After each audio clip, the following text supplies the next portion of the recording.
we're going live on YouTube, and we're not going to start until it's up, but till I see it. There's a delay on YouTube, so it always takes a minute. Okay, 10 to 20 second delay, and they are trying to fix it actually. They are, huh? Well, so far not so much. No, it used to be more than 40 seconds. Oh yeah, I know. And it still is for me, but okay. That's an allergy. That's nothing serious. Okay. Don't worry. You took away my words. Good. Yeah, okay. No worries. Okay, so today we're going to be reading from the Bhagavad Gita, and we're reading from the Penguin Classic, and we're also reading from the Bhagavad Gita Annotated and Explained, which is published by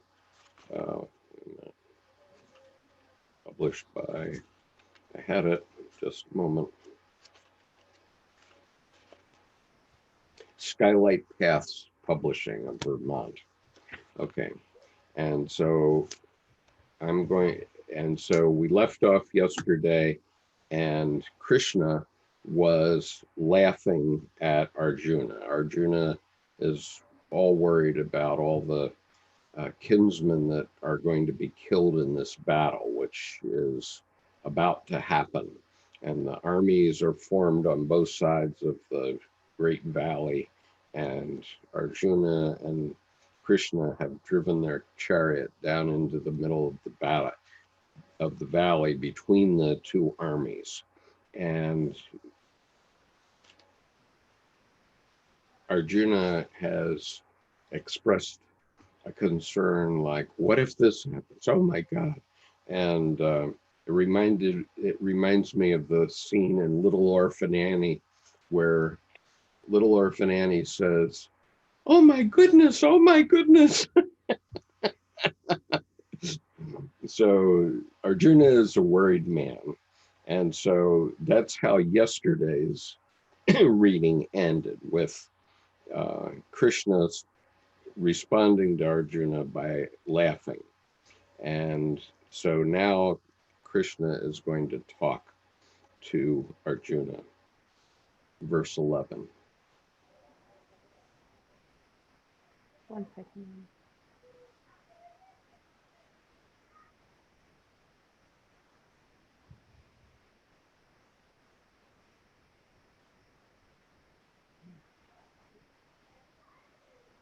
I have to refer to... We need more volume on your end. I don't know if we can. How about now? It's very faint. I don't know why. How about now? I should switch on that. Okay, well, I think it's good enough, because the people on my side aren't going to understand the Sanskrit anyway.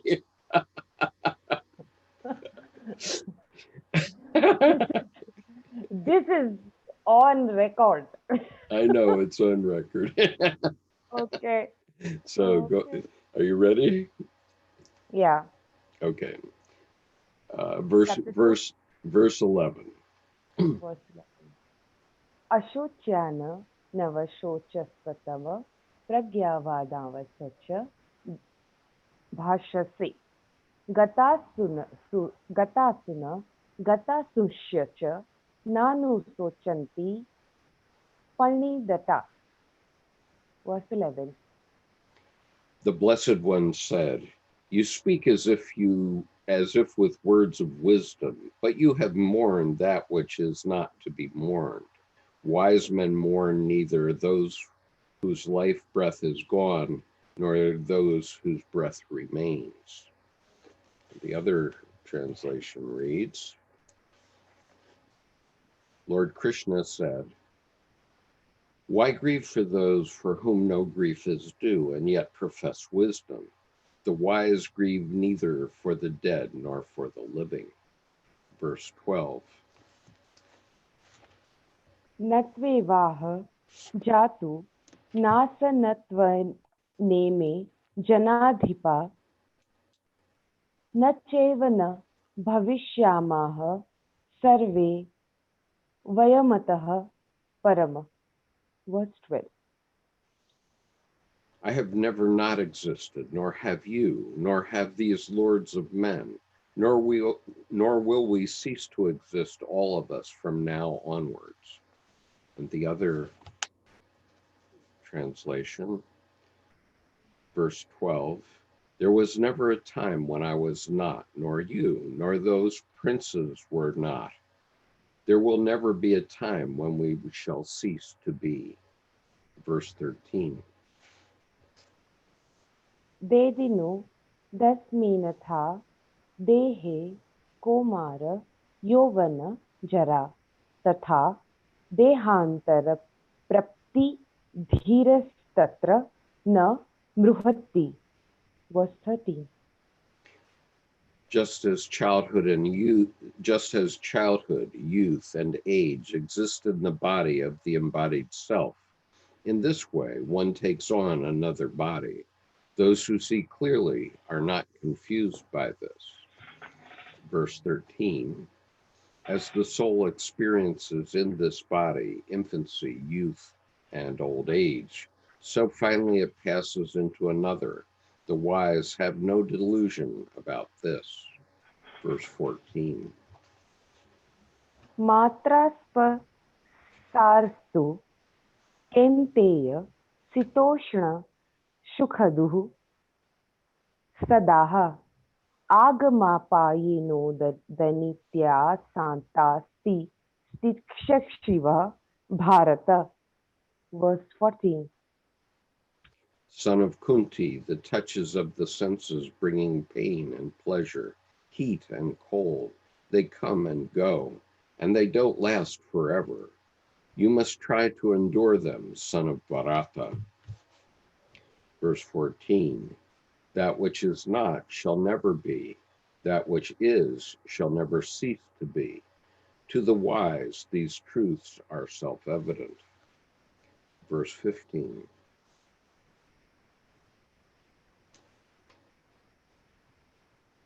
Yam hina vyathayanteše purusha sharbha samadu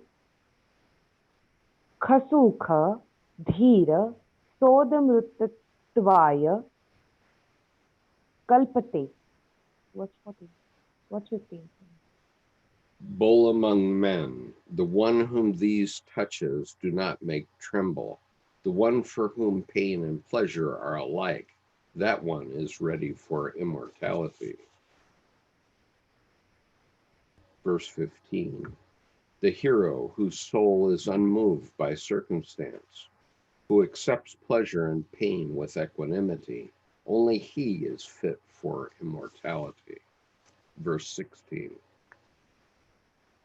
Nasato vidhate bhavo na bhavo vidhate satah ubhayorapi drushtonda tasvata nayosta tvadarshami.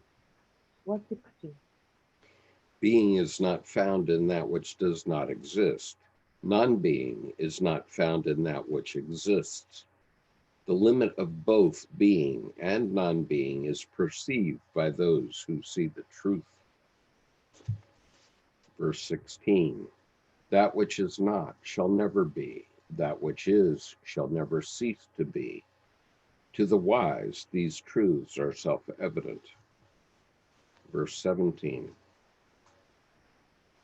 Avinashi tu tridhyena sarvamindatama vinashama vyayasyasya na kashicha kadu turmu harti. Verse 17. Know this, that with which all this world is woven is not to be destroyed. No one is able to effect the destruction of the imperishable. Verse 17. The spirit which pervades all that we see is imperishable. Nothing can destroy the spirit. Verse 18. Antavant ime deha nityasyoktyaha saririna anashi noda prameyasya tasmadhudya svah bharata. Verse 18.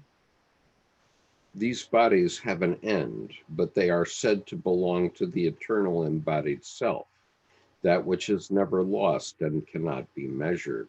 So fight, son of Bharata. Verse 18. The material bodies which this eternal, indestructible, immeasurable spirit inhabits are all finite. Therefore fight, O valiant man. Verse 19. Ya ena veti hantara yashcheya mantre hatama ubho to na vijanito naya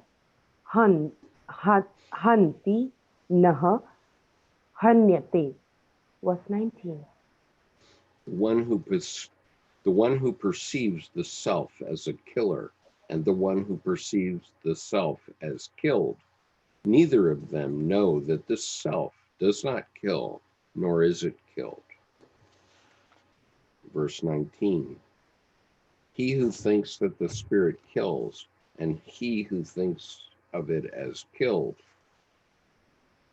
are both ignorant. The spirit kills not, nor is it killed. Verse 20. Na jayate mriyate va kadachinaya bhrutva bhavita va na bhuyah ajo nitya sashvatodaya purano na hanyete hanyamane sharire. Verse 20. The self is not born, nor does it ever die. Once it has been, this self will never cease to be again. Unborn, eternal, continuing from the old, the self is not killed when the body is killed. Verse 20. It was not born, it will never die, nor once having been, can it ever cease to be. Unborn, eternal, ever enduring, yet most ancient. The spirit does not when the body is the spirit dies not when the body is dead. Verse 21. Veda vinashina nitya ya ena maja mavyayama kathah sa purusha partha ka ghatayati hanti kama. Verse 21. The one who knows the eternal and the indestructible, that which is unborn and imperishable, how does he cause to die, son of Prita, and whom? How does he kill, and whom? Verse 21.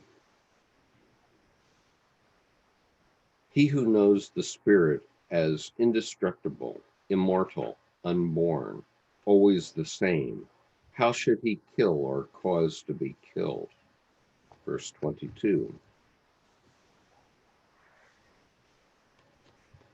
Vasashi jirnani yatha vihaya navani gruhati narodaparani tatha sharirani vihaya jirnanya nyani sanyasi navani dehi. Verse 22. Just as one throws out old clothes and then takes on other new ones, so the embodied self casts out old bodies as it gets other new ones. Verse 22. As a man discards his threadbare robes and puts on new, so the spirit throws off its worn out bodies and takes fresh ones. Verse 23. Nena Chindanita Shastrani Nena Dahati Pavaka Na Chaina Kledayantyayapo Na Shoshayati Marutaha. Verse 23. Weapons do not cut the self, nor does fire burn it, nor do waters drench it, nor does wind dry it. Verse 23. Weapons cleave it not, fire burns it not, water drenches it not, and wind dries it not. Verse 24. Ache dodaya madahyoda yam makle ghoda shoshya evacha nityah sarvagatah thanur chalondyah sanatanah. Verse 24. The self is not to be pierced, not burned, nor drenched, nor dried. It is eternal, all-pervading, and fixed, unmoving from the beginning. Verse 24. It is impenetrable. It can be neither drowned, nor scorched, nor dried.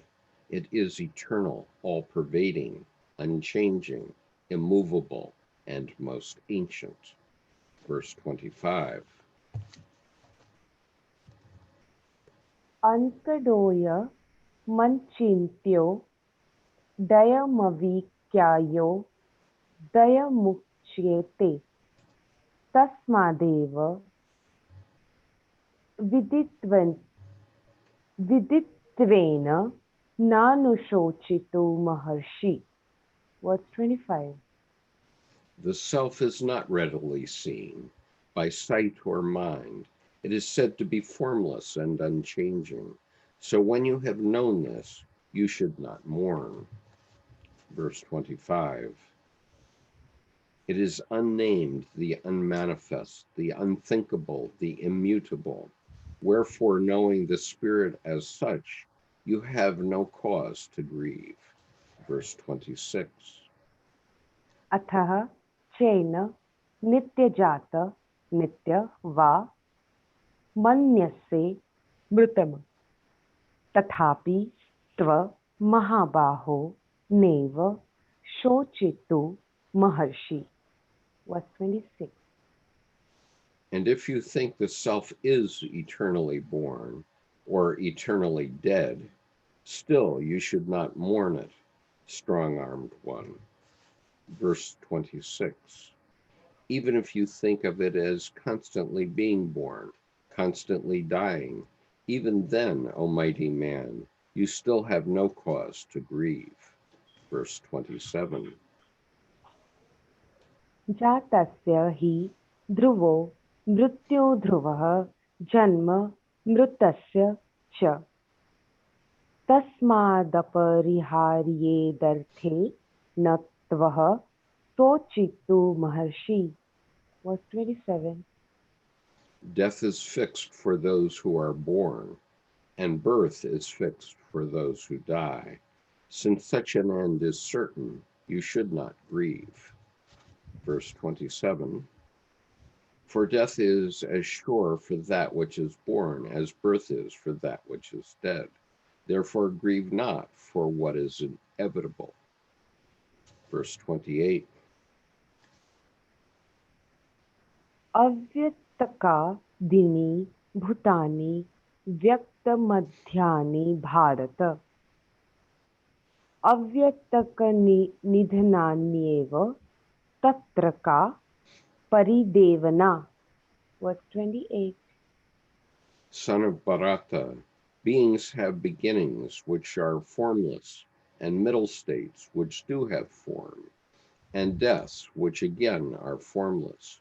Why would one grieve over this? Verse 28. The end and beginning of beings are unknown. We see only the intervening formations. Then what cause is there for grief? Verse 29. Ashcharya vatpashyati kashichadenamash yervadyadati tatheva chanyah. Ashcharya vachena namanya shrutoti shrutva pranena veda na chaiva kashichatah. What's 29? It is a wonder that anyone sees this, and a wonder that anyone else speaks it, and a wonder that yet another hears it. Yet even when they've heard it, no one knows it at all. Verse 29. One hears of the Spirit with surprise, another thinks it marvelous, the third listens without comprehending. Thus, though many are told about it, scarcely is there one who knows it. Verse 30.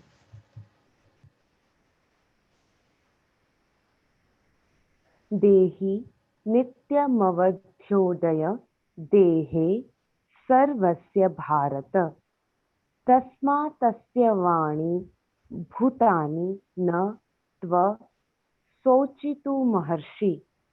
Verse 30. Son of Bharata, the embodied self which exists in the body of everyone, is eternally free from harm. So you should not grieve for any living beings. Verse 30.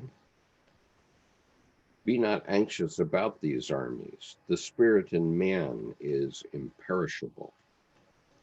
Okay, so that is today's reading. And I'm going to read the footnotes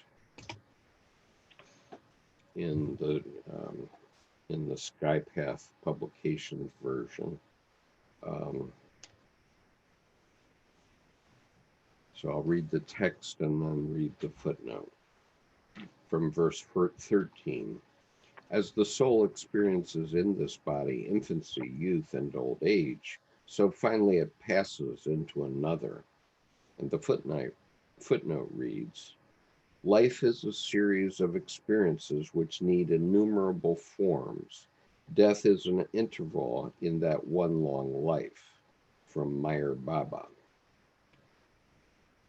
And in verse 15, the hero whose soul is unmoved by circumstance, who accepts pleasure and pain with equanimity, only he is fit for immortality.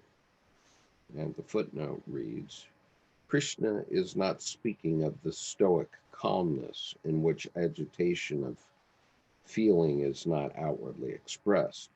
The calmness of which he speaks is based on the knowledge of the soul's immortality. From Nikolananda. In verse 16, that which is not shall never be, that which is shall never cease to be. And the footnote reads, that which is not is the ever-changing nature, prakriti. That which is the eternal spirit, purusha, in the Samkhya philosophy, or self, Atman, in Vedanta. The ocean can exist without the waves, but the waves cannot manifest without the ocean. The ocean is the real substance. The waves are only temporary changes on the ocean, and therefore unreal. In themselves, they have no independent existence. The ocean, in essence, does not change whether it is calm or restless with waves, but the waves change their forms. They come and they go. Their essence is change and therefore unreality. From Yogananda.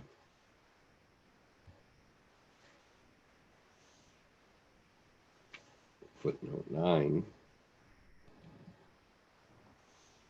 From verse 20. It was not born, it will never die, nor once having been can it ever cease to be. Unborn, eternal, ever enduring, yet most ancient, the spirit dies not when the body is dead. The footnote reads, verses 2, Discourse 2, 19 and 20 are quoted from the Katha Upanishad, 1 to 19 and 1 to 18, respectively. And then from verse 21, he who knows the spirit as indestructible, immortal, unborn, always the same, how should he kill or cause to be killed? And the footnote reads, he who is afraid kills. He for whom there is no death will not kill. Gandhi.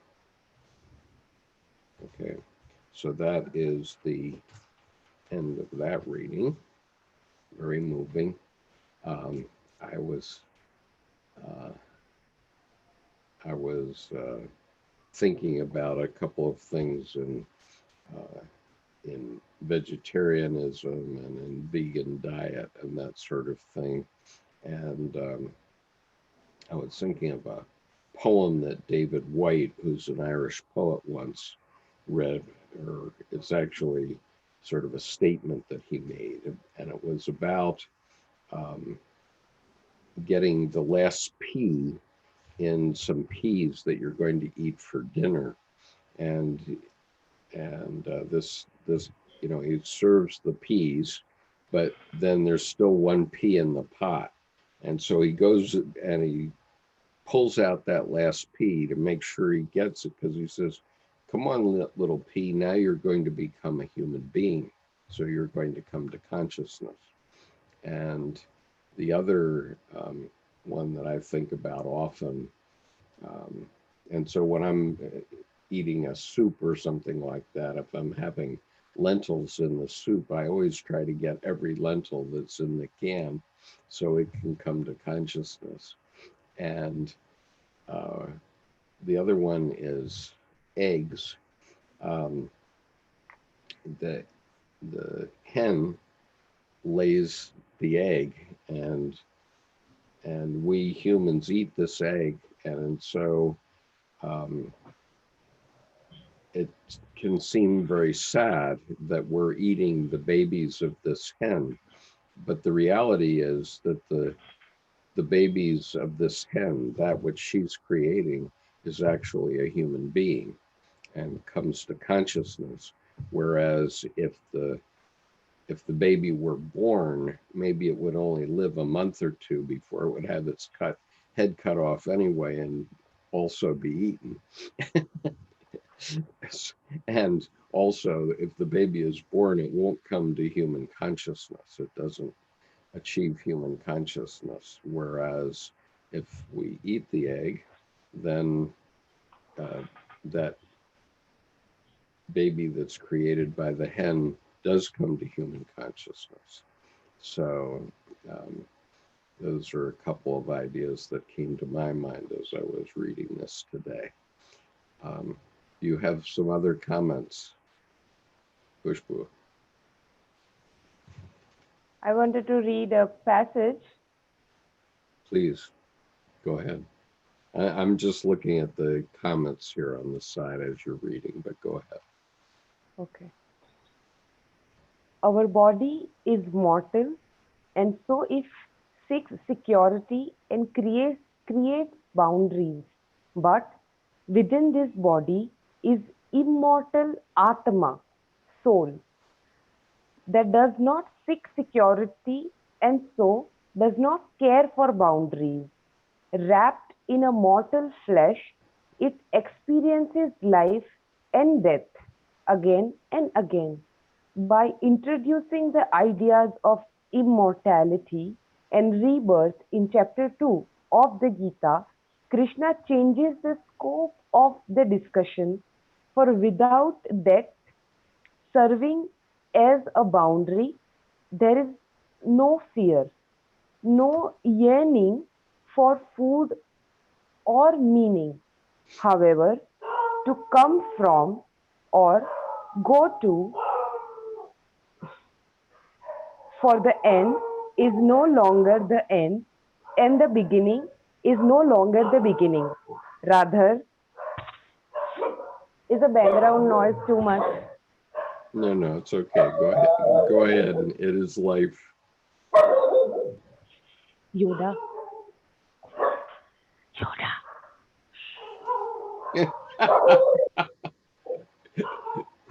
Yoda, the divine being, must be heard from. Oh God. Okay. Okay. So I'll let me just finish. Rather than change the world that defines control, rather than seek validation from the things temporary, we engage, observe, discover, and enjoy. That's where it ends. Okay, that's good. So thank you, Khushboo. What are the verses for tomorrow? 31:2.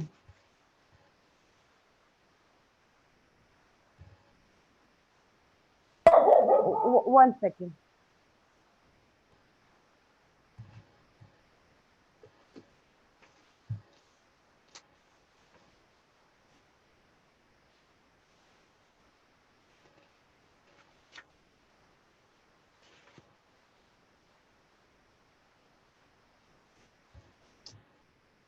Ah, Yoda has come.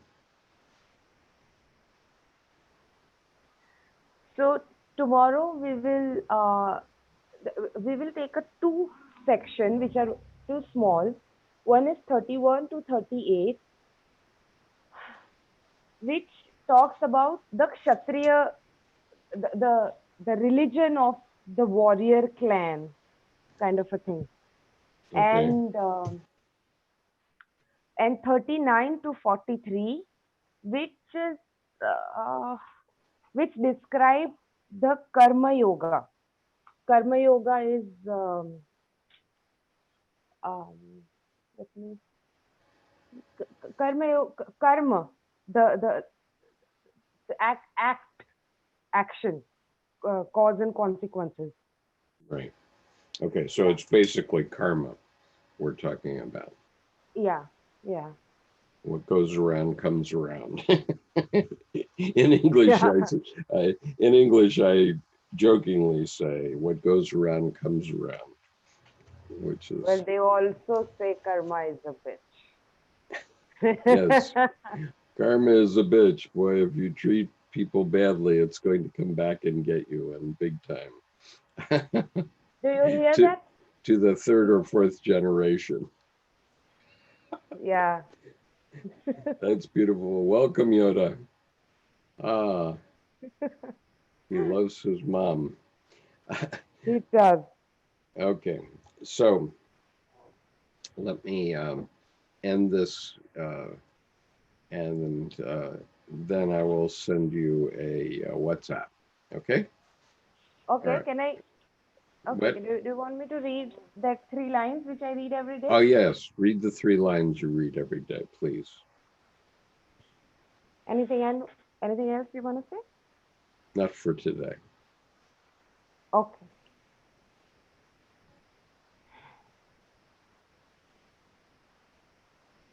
Within infinite myths lies an eternal truth. Who sees it all? Varuna has but 1,000 eyes. Indra, 100. You and I, only 2. And the American dollar, only 1. and the eye on the American dollar, which is a symbol of materialism, only one. Only 1. Oh, God. Okay. Okay. All right. Bye-bye. Peace.